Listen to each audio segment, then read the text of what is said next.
নমস্কার বন্ধুরা, আজ আমি সম্পূর্ণ ব্লগ থেকে একটা আনবক্সিং ভিডিও নিয়ে এসেছি। দেখুন, আজ আমি এই বাক্সটা খুলে আপনাদেরকে একটা জিনিস দেখাবো।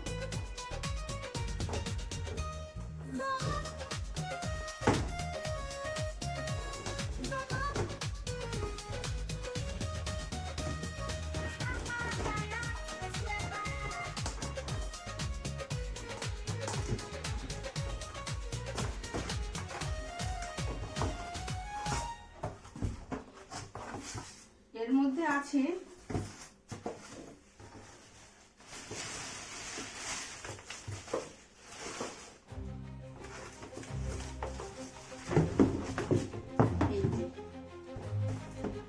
এটা হচ্ছে এয়ার ফ্রায়ার।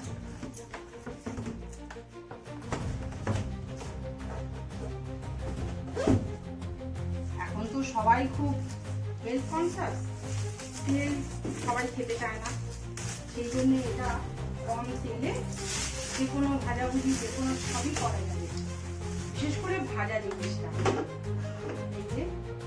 এইটা হচ্ছে এয়ার ফ্রায়ারের যে জায়গাটা, এখানে একটু তেল ব্রাশ করে আলু ভাজা, বেগুন ভাজা, যে কোনো ভাজা বা কিছু তন্দুর করতে গেলে চিকেন তন্দুর সবই খুব ভালোভাবে হবে। এটা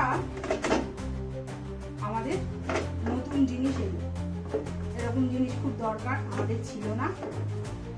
এটা আমার ছেলে, এটা আসলে খুব দরকার। এটা আমাদের বাড়িতে ভাজা অনেকেই খায়, কিন্তু ভাজা তেলে একদম চপচপে সর্ষের তেল বা সাদা তেলে খাওয়া হয়, তো সেটার জন্য এটা এসছে।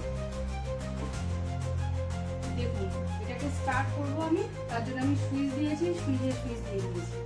এবারে এটাকে স্টার্ট করতে গেলে এই যে মাঝখানে এইটাকে ট্যাপ করতে হবে, করলে এই যে স্টার্ট হলো। এবারে আবার করলে পুশ করলে এই যে মেনু দেখাচ্ছে কি কি। এবারে মেনু সিলেক্ট করতে হবে। এখানে পিৎজা দেওয়া রয়েছে, এখানে আলু ভাজা, এখানে আরো অনেক কিছু আছে। এই যে এইগুলো আছে, যে কাবাব টাইপের যেগুলো করা হয়, তারপরে যেখানে সিঙ্গারা, এগুলো করা যাবে সব। এবারে আবার করলে চালু হয়ে যাবে। এবারে এটাকে, তাহলে বন্ধুরা, সম্পূর্ণ ব্লগস থেকে আজকে আমার এই ছোট্ট একটা আনবক্সিং ভিডিও ছিল। যদি এই ভিডিও আপনাদের ভালো লাগে তাহলে আমার ইউটিউব চ্যানেল সম্পূর্ণ ব্লগ আপনারা একটু প্লিজ বন্ধুরা সাবস্ক্রাইব করে দেবেন, আর আমার ফেসবুক পেজ সম্পূর্ণ ব্লগ ফলো করে রাখবেন।